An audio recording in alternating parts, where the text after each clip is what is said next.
j'ai pas, on dirait pas, mais je suis grand, balèze, donc les tailles, elles, là, ça rentre pas. Ça, par exemple, ça, c'est un double XL.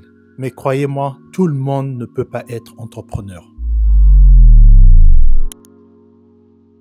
Quand tu regardes sur les réseaux, tout le monde est entrepreneur ou tout le monde veut devenir entrepreneur. On te dira même que l'entrepreneuriat, c'est le seul moyen de vraiment être heureux, de gagner sa vie, de bien vivre, et tous ces gros slogans-là que tu entends. Et on te donne l'impression vraiment que le fait que tu sois salarié, c'est quelque chose de mal. Tu es en train de gâcher ta vie. Non, il faut sortir du salariat. Le salariat, c'est pas quelque chose qui va te donner de la liberté. Tu ne pourras jamais bâtir quelque chose avec le salariat. Alors, je pense que dans toute chose que vous entendez sur Internet, il faut essayer de doser quand même. Parce que moi, ce qui me fait mal, et la raison pour laquelle d'ailleurs je fais ces vidéos, c'est parce qu'il y a vraiment des personnes qui prennent pour, en tout cas, tout ce qu'ils entendent, ils appliquent ça dans leur vie.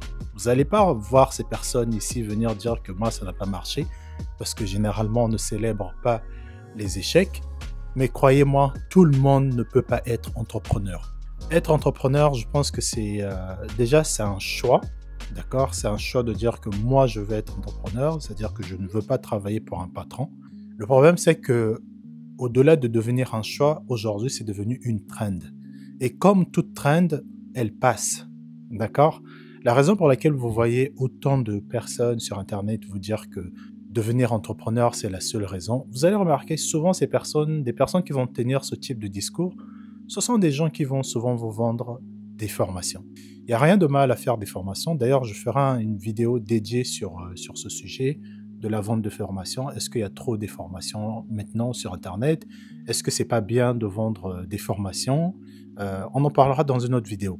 J'ai mis le maillot de la Côte d'Ivoire. Je sais, il y a des gens qui vont dire « Ouais, mais toi, tu es Congolais, tu mets un maillot ivoirien. » Quand tu mets le maillot de Chelsea, de Arsenal, de Barcelone, de Real Madrid, de Manchester City, de Tottenham, il n'y a personne qui te fait ces reproches. Mais quand un non-ivoirien, un non-camerounais va mettre un maillot d'un autre pays, tout de suite, on va se sentir comme s'il est en train de trahir son pays.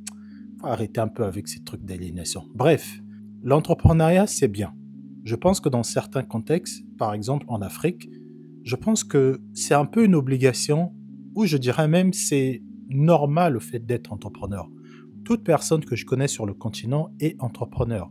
En tout cas, regardez juste autour de vous, parce qu'on sait que le coût de la vie est élevé, et même au-delà du coût de la vie, on a tous hérité de cette fibre-là un peu d'entrepreneuriat. On a vu nos mamans très jeunes vendre, deux fois c'était du gingembre dans des sachets, de l'eau dans des sachets. En tout cas, moi, mes parents, c'est ce qu'elles faisaient. Ma mère, je l'ai toujours connue commerçante. Elle a fait des grandes villes à l'époque, elle courait dans tous les sens.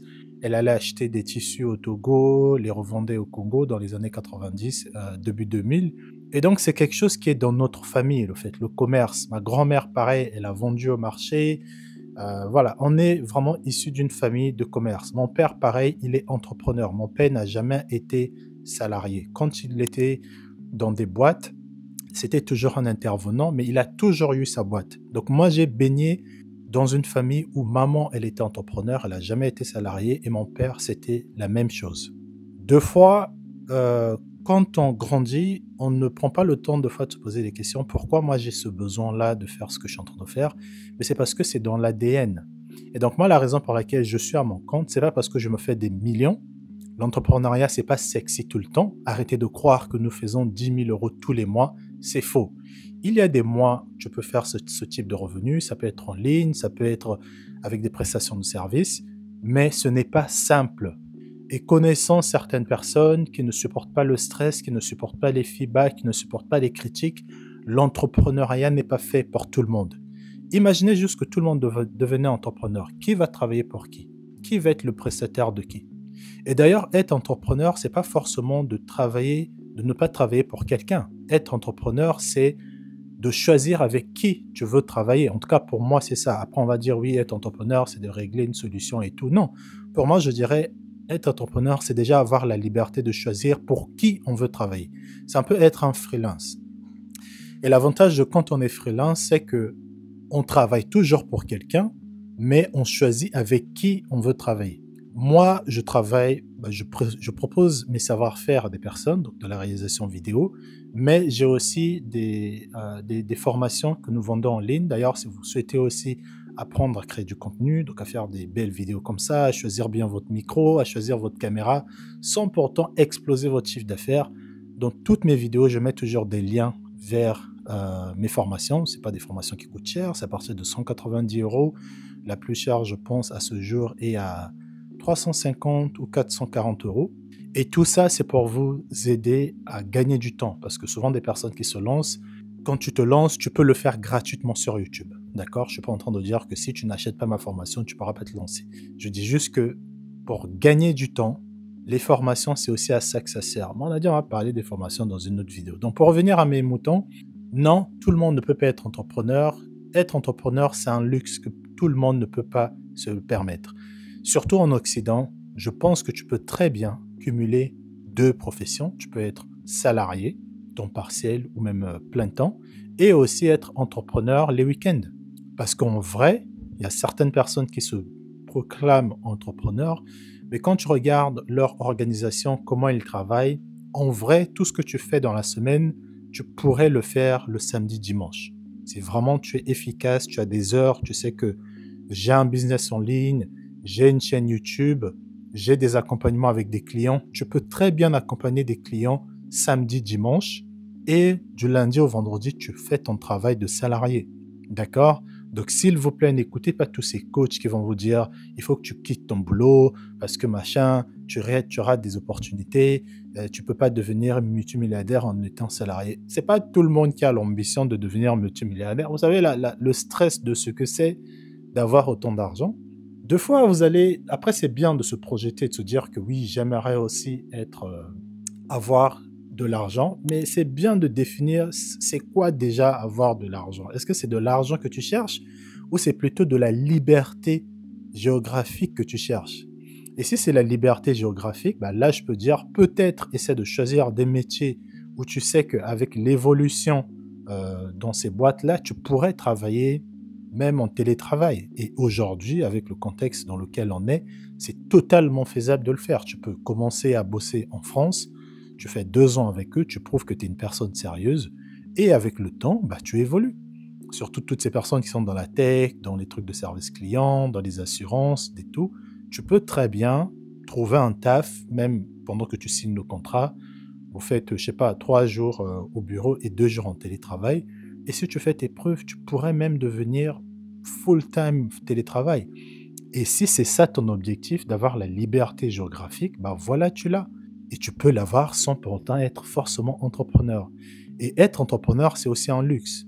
Par exemple, moi, je peux me le permettre parce que je sais que quand tu as une entrée, cette entrée-là, il faut que tu gères bien cet argent parce que peut-être le mois prochain, tu n'auras pas la même entrée.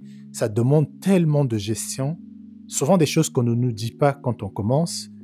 Toute la partie administrative que je déteste, toute la partie, il faut que tu sois aussi un commercial, il faut que tu gères des équipes, il faut que tu crées toujours, tu innoves. Je sais qu'il y a des gens qui vont dire, ouais, mais tu n'es pas obligé de mettre toute cette énergie, créer un truc automatique qui travaille pour toi. Oui, c'est vrai, tu peux le faire, mais pour que vraiment ton entreprise grandisse et pour que tu renouvelles toujours des bons chiffres d'affaires, tu es obligé quelque part d'être toujours présent dans certains milieux, en tout cas dans certains domaines de ton entreprise. Donc voilà ce que j'avais à dire. L'entrepreneuriat, ce n'est pas pour tout le monde, surtout ceux qui sont en Occident. Vous qui avez le luxe de choisir les métiers que vous pouvez faire, des métiers qui payent quand même assez bien. Vous avez des formations deux fois qui sont gratuites. Ces formations-là qui coûtent deux fois des millions de francs CFA dans des pays africains. Donc arrêtez un peu, s'il vous plaît, de polluer des gens sur Internet en leur disant que il faut que tu deviennes entrepreneur parce que ça ne marche pas pour tout le monde. Tout le monde n'a pas cette chat pour parler, tout le monde n'a pas cette créativité-là, tout le monde ne sait pas comment tenir un réseau social, tout le monde ne sait pas comment aller chercher des fournisseurs, tout le monde ne sait pas même comment voyager pour aller faire du réseautage. Ce n'est pas pour tout le monde.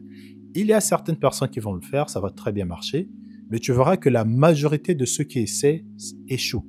C'est pour ça d'ailleurs, pour terminer, vous allez voir que la majorité de ceux qui vont acheter des formations pour apprendre, 99% échouent. Vraiment, hein. y a des statistiques, regardez, j'aimerais peut-être la retrouver, mais la majorité des personnes qui achètent les formations, déjà, moi je le vois, il y a des gens qui achètent des formations sur notre plateforme. Nos formations, elles sont en ligne, tu peux les regarder. La majorité, quand ils achètent les formations qui sont déjà préfilmées, qui sont en ligne, ils regardent les 3 premiers jours. Question un peu, tu vois, il y a la dopamine, ah, j'ai fait l'acte d'acheter, je dois regarder. Elles font 2 fois 2 mois, elles ne regardent plus.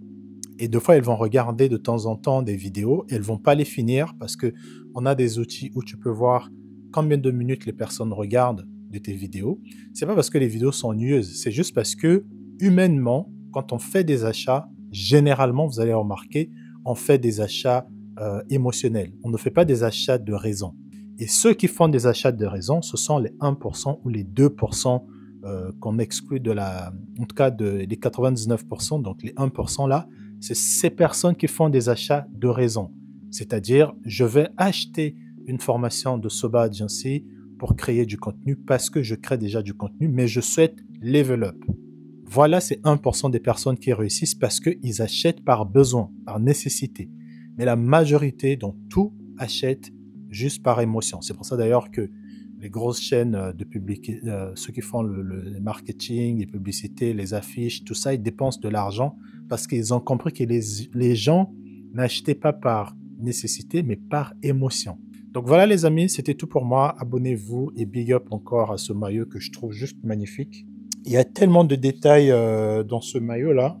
Franchement, ça a été bien pensé quand même. 3 étoiles. Peut-être la prochaine vidéo, je parlais des formations, je vais mettre le maillot du Cameroun. Peut-être je vais mettre un autre maillot.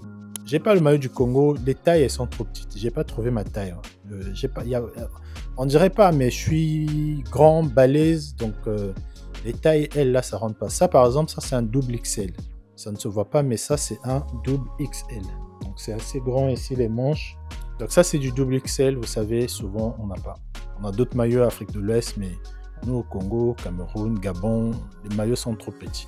Allez, à très vite.